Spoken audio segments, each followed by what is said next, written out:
नमस्कार, स्वागत है आप सभी का एजुकेशन कैट 6 में और एक नई वैकेंसी के साथ एक नया अपडेट। जो भी छात्र इस वीडियो को देख रहे हैं और इस वीडियो को ध्यानपूर्वक देखेंगे यहाँ पे, क्योंकि बिहार एसएससी जो है सीजीएल 3rd का नोटिफिकेशन जारी कर दिया है और ये सीजीएल यानी कि ग्रेजुएट लेवल की नोटिफिकेशन है। तो क्वालिफिकेशन तो आप लोग को यहाँ से पता चल ही जाएगा कि इसमें एटलीस्ट आप लोग का ग्रेजुएशन कंप्लीट होना चाहिए इस फॉर्म को भरने के लिए। तो ये 3rd graduate level combined competitive exam है जिसका नोटिफिकेशन जारी किया गया है। एक शॉर्ट नोटिफिकेशन दिया गया है जिसमें बताया गया है कि आपको कब से कब तक फॉर्म भरा जाएगा और एक डिटेल नोटिफिकेशन है जहाँ पे आपको पोस्ट के बारे में विवरण भी दिए गए हैं। तो सबसे पहले हम यहाँ पे जो नोटिफिकेशन है आपका शॉर्ट नोटिफिकेशन, इसको हम लोग देखते हैं और इसमें क्या बातें कही गई हैं उसको हम लोग आप तक पहुँचाने का प्रयास कर रहे हैं। तो वीडियो को अंत तक देखिएगा और प्लीज़ लाइक का बटन दबाएं और शेयर करें अपने दोस्तों के ग्रुप में भी। बिहार कर्मचारी चयन आयोग के द्वारा सुयोग्य अभ्यर्थियों के चयन हेतु एडवर्टाइजमेंट संख्या 1/2022 थोड़ा सा याद रखिएगा, क्योंकि बिहार एसएससी जो है यहाँ पे पुरानी वैकेंसीज अभी तक फाइनल नहीं की है, उनकी ज्वाइनिंग नहीं दी है। जैसे कि 8 साल से इंतज़ार कर रहे छात्र CHSL का जो फर्स्ट CHSL का एग्ज़ाम हुआ था और तृतीय स्नातक यहाँ पे निकाला गया है। और दोस्तों इसमें बताया गया है कि आप ऑफिशियल वेबसाइट से भी जाके चेक कर सकते हैं। अभ्यर्थियों के द्वारा ऑनलाइन फॉर्म का आवेदन जो है वेबसाइट पर दिनांक 14 अप्रैल से लेकर 17 मई तक भरा जाएगा। तो आप इस अवधि में समर्पित किए जा सकते हैं फॉर्म भरने के रिगार्डिंग। मैं फॉर्म भर के भी आपको बता दूंगा कि कैसे कैसे फॉर्म को भरना है। इच्छुक अभ्यर्थी सूचित किया जाता है कि अभ्यर्थी वंचित प्रासंगिक प्रमाण पत्र यथा शैक्षण प्रमाण पत्र जो भी हैं उनके पास, विकलांगता है, अंक प्रमाण पत्र है, डॉक्यूमेंट्स हैं जितने भी 10th से लेकर ग्रेजुएशन तक के, वो पदाधिकारी के द्वारा निर्गत क्रीमी लेयर रहित यानी कि जो OBC के तहत क्रीमी लेयर में आते हैं या अनुसूचित जाति में आते हैं, जनजाति में आते हैं, अभ्यर्थी अपना जाति प्रमाण पत्र भी संकलन ऑनलाइन आवेदन भरने के पूर्व करा लें। क्योंकि देखिए यहाँ पे जो आपके डॉक्यूमेंट्स मांगे जाएंगे वो पहले के मांगे जाएंगे, मतलब इस डेट से पहले के होने चाहिए एटलीस्ट आपके पास। यहाँ पे जिस भी कैटेगरी के लिए आपका आवेदन करना है उस कैटेगरी का सर्टिफिकेट आपके पास होना चाहिए।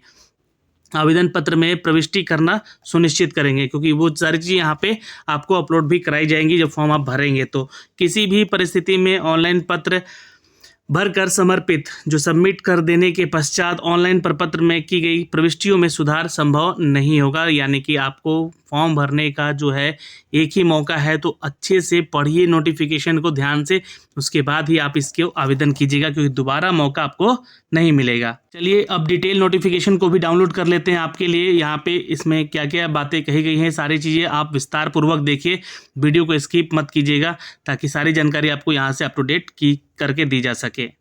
तो ये इसका डिटेल नोटिफिकेशन आ चुका है दोस्तों। 14 अप्रैल से इसके फॉर्म भरे जाएंगे, 17 मई तक लास्ट डेट है आवेदन करने का। ये डेट एक्सटेंड भी हो सकता है अगर आप लोग सही से सारी चीज़ डिटेल यहाँ पे अपडेट नहीं करेंगे, तो हो सकता है कि ये अधिसूचना जो जारी की गई है ये 3य स्तर का प्रतियोगिता परीक्षा के लिए की गई है, जिसमें कि भारतीय नागरिक यानी कि आप किसी भी स्टेट से हैं आवेदन यहाँ पर कर सकते हैं। तो डेट एक्सटेंड भी हो सकते हैं, बट यहाँ ध्यान रखिएगा इससे पहले आपको फॉर्म भर लेना है। 3य स्नातक स्तरीय जो प्रतियोगिता परीक्षा है के माध्यम से अभ्यर्थियों का चयन हेतु कोटिवार यहाँ पे निरूपण किया जा रहा है। तो देखिए ध्यान से देख लीजिएगा। पोस्ट पहला है सचिवालय सहायक का, जो कि यहाँ पे सामान्य प्रशासन विभाग की तरफ से वैकेंसी अपडेट की गई है। और यहाँ पे अगर हम वैकेंसीज की बात करें तो 558 अनारक्षित यानी कि जनरल कैटेगरी के लिए है, जिसमें कि 35% का आरक्षण महिलाओं को भी दिया जाएगा। और 136 पोस्ट है यहाँ पे EWS कैटेगरी के छात्रों के लिए। पिछड़ा वर्ग के लिए 154 है, अत्यंत पिछड़ा के लिए 264 सीट है, अनुसूचित जाति के लिए 206 है और अनुसूचित जनजाति के लिए यहाँ पे कोई सीट नहीं है। पिछड़े वर्ग की महिलाओं को देखिए तो हम यहाँ पे 47 सीट आपको दिया गया। टोटल अगर हम बात करें 1360 पोस्ट सचिवालय सहायक के, यानी कि सबसे ज़्यादा पोस्ट यहाँ पे इसके हैं। यहाँ पे स्वतंत्रता सेनानी से जो रिलेटेड है छात्र उनके लिए 27 पोस्ट यहाँ पे दिया गया है।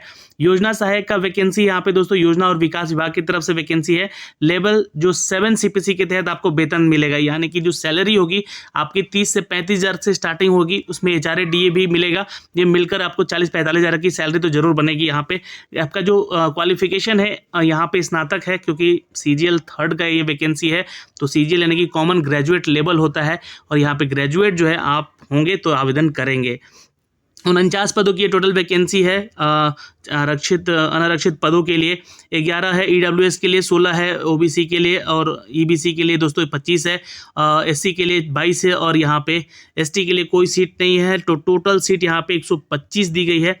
पिछड़ा वर्ग की महिलाओं को यहाँ पे 2 सीट यहाँ पे रिजर्व रहेगा। मलेरिया निरीक्षक का पद है जो कि पेपर के माध्यम से बताया भी गया था आप लोगों को, ठीक है। ये सारे वैकेंसीज के डिटेल जो है, स्वास्थ्य विभाग में करीब 7 CPC के तहत यहाँ पे वैकेंसी निकाला गया है, लेकिन आपका क्वालिफिकेशन जो है इसमें होना चाहिए विज्ञान संकाय के स्नातक, यानी कि ग्रेजुएशन होना चाहिए आपको साइंस में, और समकक्ष जो कि या इसके इक्विवेलेंट होना चाहिए, यानी कि इसमें जो है क्वालिफिकेशन के बारे में आगे भी डिटेल दिया गया है। तो आप लोग साइंस से हैं तो ही आप इसके लिए ग्रेजुएट हैं साइंस से, तो आप इसको आवेदन कर सकते हैं। टोटल 74 पद हैं यहाँ पे, और जो कैटेगरी सेनानी में आते हैं तो उनके लिए रिलेटेड है तो 1 पद है यहाँ पे रिजर्व। बाकी आप लोग देख सकते हैं यहाँ पे। जी हाँ, आगे चलते हैं। यहाँ पे दोस्तों डेटा एंट्री ऑपरेटर का ग्रेड सी का पोस्ट है, जिसके लिए लेवल 7 CPC के तहत आपको यहाँ पे सैलरी मिलेगी, लेकिन इसके लिए भी जो है वैकेंसी वित्त विभाग की तरफ से दी गई है। स्नातक होना जरूरी है। स्नातक के साथ साथ मान्यता प्राप्त संस्थान से आपके पास PGDCA का सर्टिफिकेट होना चाहिए। तो PGDCA आप लोगों के पास होगा तभी आप डेटा एंट्री ऑपरेटर के लिए फॉर्म भर सकेंगे। या फिर BSc आपने कर रखा है, BSc आपने IT में कर रखा है, तो भी आप इस तरह आवेदन कर सकते हैं, या उसके समकक्ष हैं तो भी आप इसके लिए आवेदन कर सकते हैं। मान्यता प्राप्त संस्थान से आपके पास PGDCA का सर्टिफिकेट होना चाहिए, या फिर ये देखिएगा जो विभाग है ये बताया है कि यहाँ पे क्वालिफिकेशन जो है ये होना चाहिए आपका। और BSc वाले छात्र या BASSC है ना, BASC है ना, BASC यानी कि आपका साइंस वाले छात्र भी आवेदन करेंगे जो कि IT से हैं। BSc IT जो है वो भी आवेदन करेंगे या उसके समकक्ष। तो यहाँ पे पद है टोटल 2, एक है आपका जनरल में और एक है आपका OBC के लिए, EBC के लिए, जो कि अपडेट किया गया यहाँ पे। और अंकेक्षक का पोस्ट है यहाँ पे, यानी कि ऑडिटर का भी पोस्ट है, जो कि यहाँ पे लेवल 5 के तहत आपको सैलरी दी जाएगी। स्नातक गणित के साथ आपका होना चाहिए, भाई मैथ में आपका होना चाहिए अंकेक्षक के लिए। ये वैकेंसी है दोस्तों कार्यालय निबंधक सहयोग समिति के द्वारा निकाली गई, विभाग का नाम है ये। अथवा यहाँ पे आपके पास कॉमर्स का डिग्री है तो भी आप यहाँ पे आवेदन कर सकते हैं। जो छात्र आवेदन करेंगे, यहाँ पे टोटल 256 पदों की वैकेंसी के लिए आवेदन करेंगे, तो ये सारी चीज़ें आप लोग यहाँ से भी चेक कर सकते हैं अंकेक्षक के लिए। अगला पद का नाम है दोस्तों अंकेक्षक ही है, और ये अंकेक्षण निदेशालय की तरफ से वैकेंसी अपडेट की गई है, विभाग का नाम है। लेवल 5 CPC के तहत आपको सैलरी मिलेगी। स्नातक आपका होना चाहिए कॉमर्स या फिर इकोनॉमिक में या फिर सांख्यिकी में, यानी कि आपका जो क्वालिफिकेशन है ये मैटर करता है यहाँ पे कि आपने यहाँ पे वाणिज्य, अर्थशास्त्र या सांख्यिकी स्टैटिस्टिक्स में यहाँ पे आपका क्वालिफिकेशन होना चाहिए। गणित में भी है आपका पास क्वालिफिकेशन, मतलब ग्रेजुएशन आपने किया है किसी एक विषय में, स्नातक में आपका एक पेपर, जैसे मान लीजिए बहुत लोग साइंस लेते हैं और उसमें मैथ लेते हैं, बहुत लोग बायोलॉजी लेते हैं, बट यहाँ पे गणित जिनका है साइंस के साथ साथ, तो वो भी एक पेपर अगर है उसका तो आवेदन करेगा इसके लिए। यहाँ पे टोटल पद है 370, यहाँ पे देख सकते हैं कैटेगरी वाइज, यहाँ पे आप लोग सीट चेक कर सकते हैं किस कैटेगरी में कितनी सीटें हैं।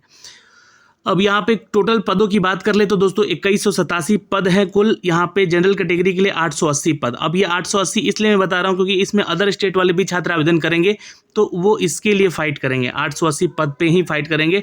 बाकी अगर बिहार से छात्र हैं तो किसी अन्य कैटेगरी को मिलाकर यहाँ पे 2187 पदों की टोटल वैकेंसी है, जिसमें कि स्वतंत्रता सेनानी की नाती पोतों को लिए यहाँ पे 42 सीट रिजर्व रखा गया है।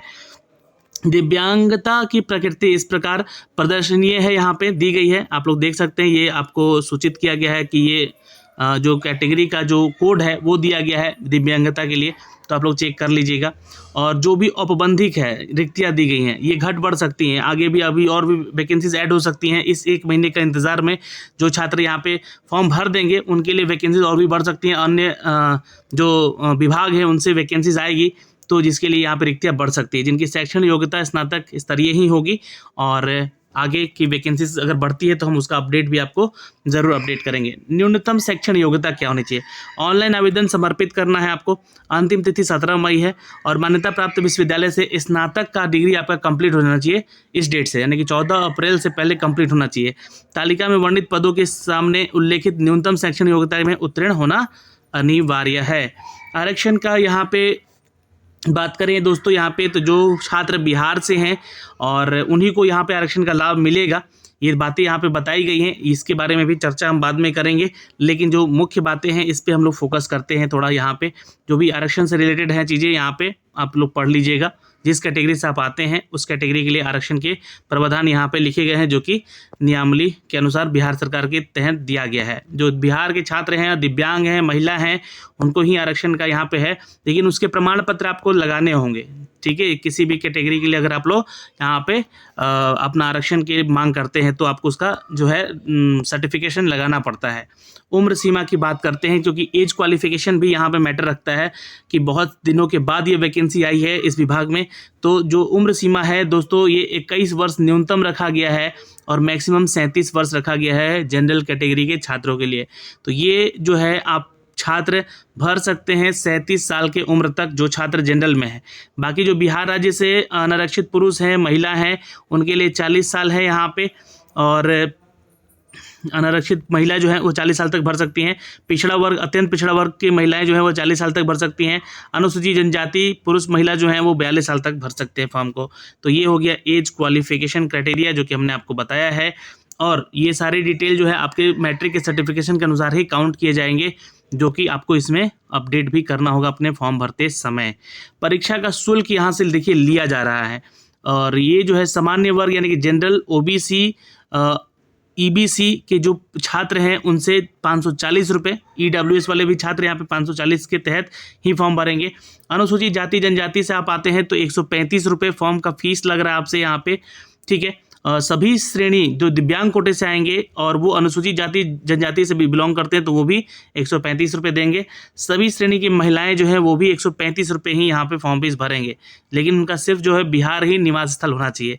और जो छात्राएं हैं, महिलाएं हैं, उनके जो पिता के नाम से ही उनका जो है सर्टिफिकेट बनेगा, जो कि उनके बिहार निवासी का बनेगा। मान लीजिए कि कोई छात्राएं हैं यहाँ पे फॉर्म भरना चाहती हैं और वो शादी करके कहीं बाहर चली गई हैं, तो वो फॉर्म भर तो सकती हैं, लेकिन आपके पिता के ही स्थायी निवास प्रमाण पत्र को यहाँ पे देना पड़ेगा। बिहार राज्य के बाहर के सभी श्रेणी के अभ्यर्थी, पुरुष हो या महिला हो, उनसे 540 रुपये लगेंगे। यानी कि अदर स्टेट वाले भी छात्र इधर आवेदन करेंगे तो 540 रुपये फॉर्म फीस लगेगा आपका। तो ये हो गया आपको फीस को लेकर सारा डिटेल जो दिया गया है। और परीक्षा की प्रकृति है वो कैसी होगी, तो इसके बारे में थोड़ा सा देखते हैं। जो वैकेंसी निकाली गई है उसका 5 गुना है जो अभ्यर्थियों को चयन करके बुलाया जाएगा मुख्य परीक्षा हेतु, यानी कि पीटी के बाद आपका मेंस भी होगा।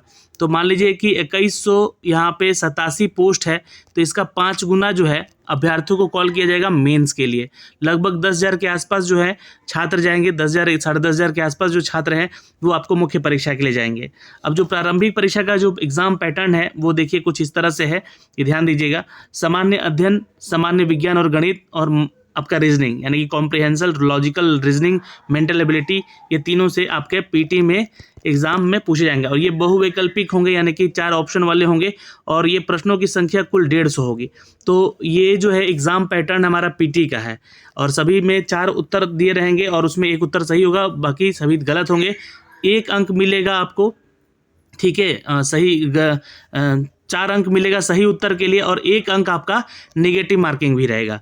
तो ये बिहार का थोड़ा सा अलग एग्ज़ाम है, ये बिहार एसएससी का एग्ज़ाम है, इसलिए पेपर थोड़ा सा इसका टफ भी होता है। ठीक है, और प्रारंभिक परीक्षा में भाषा का माध्यम हिंदी अंग्रेजी दोनों में ही होगा। हिंदी और अंग्रेजी के प्रश्न पत्रों की विभिन्नता होगी, अंग्रेजी के प्रश्न ही मान्य होंगे यहाँ पे। ठीक है, तो हिंदी और अंग्रेजी के प्रश्न पत्रों में कोई भिन्नता अगर होगी तो अंग्रेजी वाला ही जो क्वेश्चन दिया रहेगा उसको सही माना जाएगा।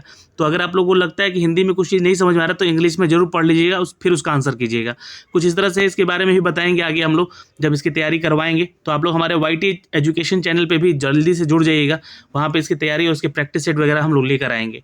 जो सामान्य अध्ययन खंड है, गणित का खंड है और यहाँ पे विज्ञान का खंड है, ये 3 खंड यहाँ पे है, जिनमें पुस्तकों में NCERT, BSEB और ICSE बोर्ड के तहत ही जो टेक्स्ट बुक होते हैं उन्हीं के रिगार्डिंग यहाँ से क्वेश्चन आपसे पूछे जाएंगे। किसी विषय में संबंधित गाइड पुस्तक की फोटोकॉपी, हस्ताक्षरित कागज, नोट्स, इलेक्ट्रॉनिक्स उपकरण परीक्षा भवन में नहीं ले जा सकते हैं आप लोग। ये बातें यहाँ पे सब एग्जाम में होती है, बट ये ध्यान रखिएगा आप लोग। ठीक है, सिलेबस जो है आपको यहाँ से दिया गया है, ये सब सिलेबस चेक कर सकते हैं। जैसे कि सामान्य अध्ययन में जो है सभी प्रश्न जो है अभ्यर्थियों के आसपास के वातावरण से संबंधित होंगे, जो भी करंट अफेयर के सिनारियो इसमें डाले जाएंगे, घटनाओं से संबंधित जो भी चीज़ें हो रही हैं प्रतिदिन घटनाओं को लेकर, ये सारी चीज़ें होंगी। वैज्ञानिक दृष्टिकोण से भी देखा जाएगा, जो चीज़ें घटित हो रही हैं उसके बारे में पूछा जाएगा। और इसमें सबसे अगर इम्पोर्टेंट देखिएगा तो इसमें बिहार, भारत और उसके पड़ोसी देशों के संबंधित प्रश्न आपसे पूछे जाएंगे। तो जीके जो होगा आपका करंट से संबंधित होगा, और इसमें जो क्वेश्चन होंगे जीके जो होंगे सबसे इम्पोर्टेंट भारत का और बिहार का संबंधित क्वेश्चन पूछा जाएगा, जो कि बिहार एसएससी के पैटर्न पे ही है, पिछली बार की तरह इसमें कोई बदलाव नहीं किया गया है। समसामयिकी विषय में आपका जो है करंट अफेयर में विज्ञान प्रगति, राष्ट्रीय अंतर्राष्ट्रीय पुरस्कार, भारतीय भाषाएं, पुस्तक, लिपि, राजधानी, मुद्रा, खेल खिलाड़ी, महत्वपूर्ण घटनाएं, ये संबंधित होंगी यहाँ पे। तो इसको भी आप लोग मैं बताऊंगा, इसके रिगार्डिंग नोट्स वगैरह भी प्रोवाइड करूंगा।